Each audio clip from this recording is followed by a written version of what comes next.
What's going on, everybody, and welcome to the other side of the Firewall podcast, where we talk about the latest and greatest of cybersecurity news, as well as we highlight those movers and shakers and glass ceiling breakers, those people of color who made it to the other side of the proverbial firewall. My name is Ryan Williams, and as always, I'm joined by Shannon. What's up? What's up? What's going on? This week we have Chris Abacon. What's going on, everybody? What's up? So again, continue to tune in throughout the week. So Monday, Tuesday, our topics. Wednesday, discussion. Thursdays, we have Ask Us His Piece. We have one for last week and this week, so definitely tune in for that one, and then one next week as well. And then Fridays, everything else, movies, books, games, all that good stuff. Without further ado, I'll give it to Shannon. All right, everybody. So this next article is from NBCnews.com, written by Laura Kolodny, and it's titled "Sextortion Training Materials Found on TikTok, Instagram, Snapchat, and YouTube," according to new report. So what's funny about this is I had to look some stuff up because I was reading this article and I didn't know what Wiz was, right? And I was looking up what Wiz was, another social media thing, right? So hence me not knowing, right, being the fuddy-duddy of the group.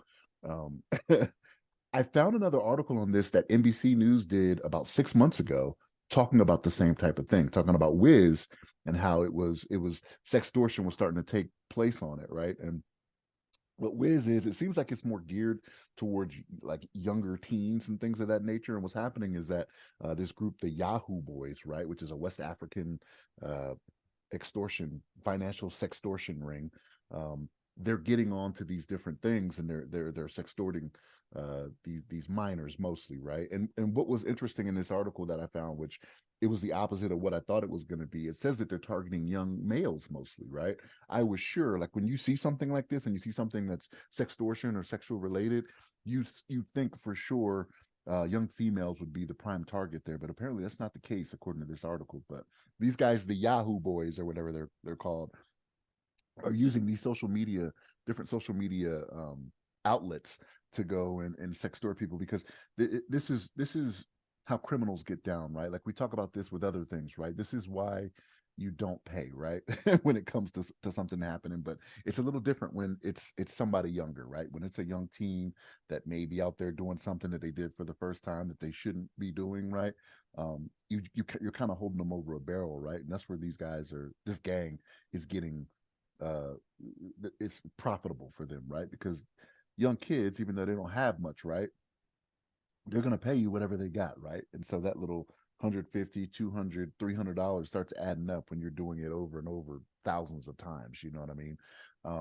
But this is what this article is pretty much talking about, is them using sextortion and getting paid, you know, through apps like Venmo, Cash App, Zelle, cryptocurrency transfers, right? Which is the preferred method for for all these criminals out there, right? You know what I'm saying? So it's just something to be on the lookout for.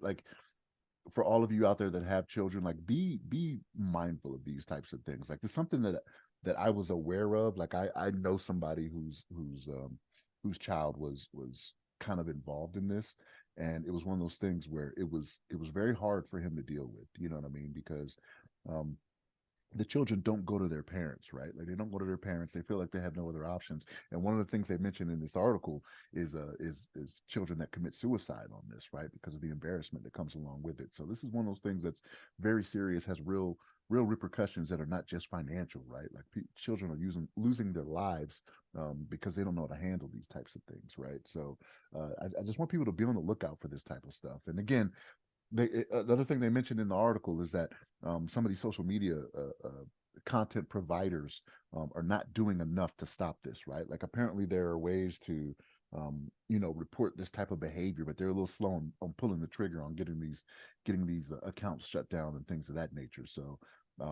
we need them to do better, you know what I mean? So, but I don't know if it's one of those things where they're slower because they don't have the personnel in place, right? You know, because we've talked before about some of these companies out there that are getting rid of their cyber and their IT departments, you know what I mean, or slimming them down a little bit. So maybe they just don't have the people to do it, or maybe they really don't care, right? They're still making money off selling your data, you know, being data brokers is selling your information to all these people, and maybe they're just like, it's more money to leave them on there and do whatever, right? I don't know, right? Again, I'm the fuddy-duddy. I'm not on social media. I can't speak to that. But Chris, what's your thoughts on this, man? Yeah, so what's really interesting about this is, to me, a lot of this I mean, there's no way to prevent things like this from happening. There's no really way to prevent children or minors from doing whatever God knows what on the internet. But really, to me, it comes down to education, awareness, training. Now that is going to come from one, the parents, unfortunately having, the birds and bees talk, but also, hey, if you're going to having that uncomfortable conversation, like, hey, don't be doing dumb stuff on the internet because anything you post on the internet is, you might as well, your privacy is not there. Privacy does not exist. Remember that. And then two, there is an aspect where is there now I don't have children, right? Or specifically teenage age kids, but are there programs out there in high schools, public schools, middle schools that educate children on this topic? Right, because remember, so growing up, like you guys remember DARE, right? Drug abuse, Right. resistance education, right? Do we have something like that for cyber, right? Do we have courses or do we have awareness training for, proper, not acceptable use, but, ways to browse the internet safely, right? Conduct yourself in a manner that won't harm you, right? So in my view, I think the education of this, specifically this type of piece, unfortunately, it's a very uncomfortable topic, but I think education is key to ensuring that stuff like this doesn't happen again because it's just sad. And really, the fact that it's happening to boys now too is actually crazy. It's actually, and Like I it's weird. It's weird to me, right? Like it's just really weird to me. like I said, that was the surprising part for me because anytime you hear about any type of Yeah. exploitation, you know what I mean? Almost always, and maybe it's just me, right? Maybe this is not the way I should be, Hmm.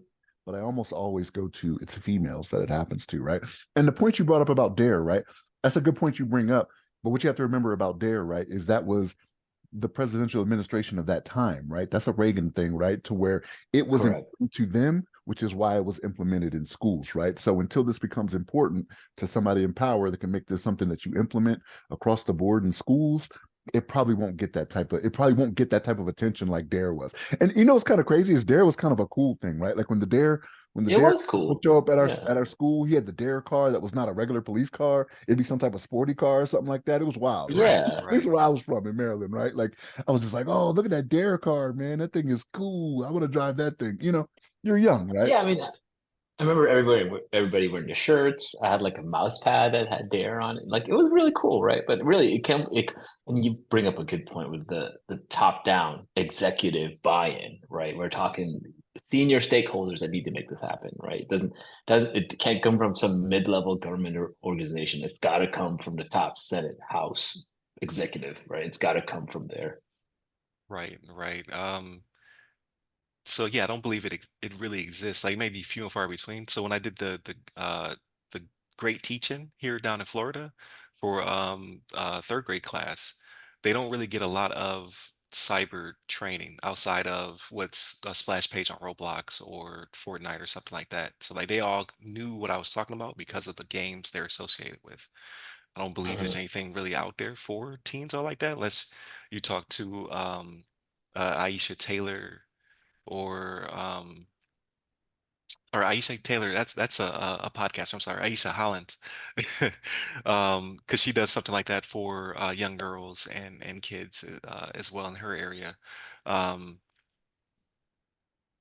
it exists, but it's for adults. So when I was in Turkey, I saw it Mhm. all the time. Exactly. Like they had splash pages that would pop up for sextortion, and it was mostly male focused. Because when you would arrive to Turkey, you would normally get your cell phone number would be sold to a certain extent. Like either you hit a tower or you ordered food or something like that, and then you get a random text, which I got it as well through WhatsApp. Like it would be like the high text. They were trying to prompt you to talk to them because it's supposed to be either a Turkish lady or Armenian lady or something like that. Something where they share a photo with you and then you're supposed to share a photo back. And we had from airmen to officers that were getting wrapped up in this, where they had to actually start to send it out because they would send photos and then they would get flipped on and say, "Hey, pay me X amount of money or I'm gonna, damage or ruin your career." So it happens and it's mostly male focused. So which is crazy. Um, but they know that we'll pay to not have our And naked photos released to the public. So same thing with young boys, unfortunately. So you every got time I see me thinking this, about, yeah, yeah, you got me thinking about like, hey, just your pictures out there. Now some idiot out there can just make a deep fake of you, right? And just claim that as extortion, right? It's just insane how many yeah, ways there now, is to do yes. damage. Yeah, that just recently happened to Taylor Swift, actually. Not to bring Yes. her up because it's football season, and the two should not be intertwined, but they are. But yeah, somebody made AI generated adult content with her, and they actually got doxxed. So they found the person and they doxed them, and God rest his soul because the Taylor Swift Nation's after him. Um, but yeah, that's the next level, right? Now it's going to be where somebody makes content to make you put you in a compromised situation. But every time this comes up, every time I see one of these articles, I bring it up to my kids. They're sick of me talking about it.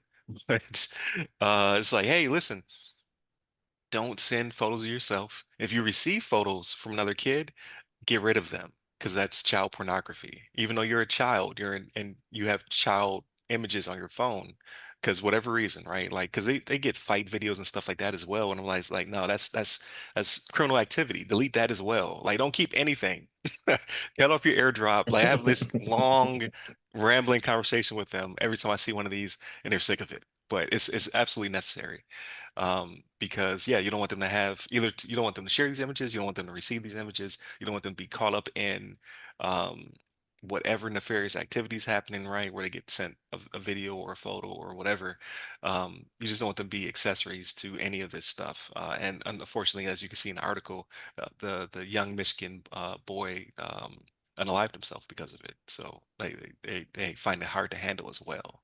So there's a lot there to unpack. So definitely have that conversation with your kids until they start to implement it in schools.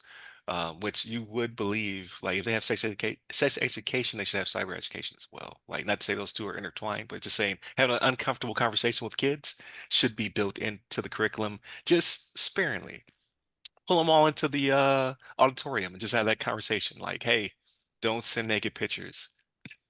Yeah, I don't know if that's going to happen just based off other things. So not necessarily based off sexploitation, but other things that are happening and what some of these states want to remove from their school curriculums, right? Oh yeah, yeah. What they believe to be unsafe, right? But it's things like this that they need to know, right? If you're not trying to teach them history, like what makes you think you're trying to teach them uncomfortable stuff like this? You know, they're trying That's to very feel like the true. history didn't True happen. statement. True Yeah, statement. that's very true. Like, especially down here in good old Florida.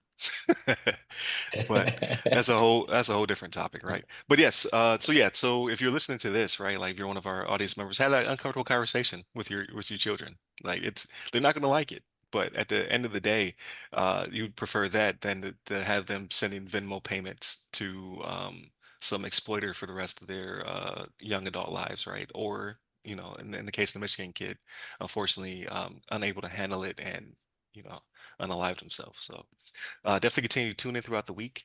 So Monday, Tuesday are topics, Wednesday discussion, Thursdays Ask Us SP. I'm talking to Alan Wesley, so very cool conversation when it comes to AI as well as data management. So definitely tune in for that one. And then Fridays, everything else, so movies, books, games, all that cool stuff. So non-cyber related. Continue to tune in, hit us up through all the websites that go by our name. Hit me up personally. I'm at RY Security Guy. That's RY Security Guy. You can find me on LinkedIn, Clubhouse, Twitter, and Threads. And you, Chris?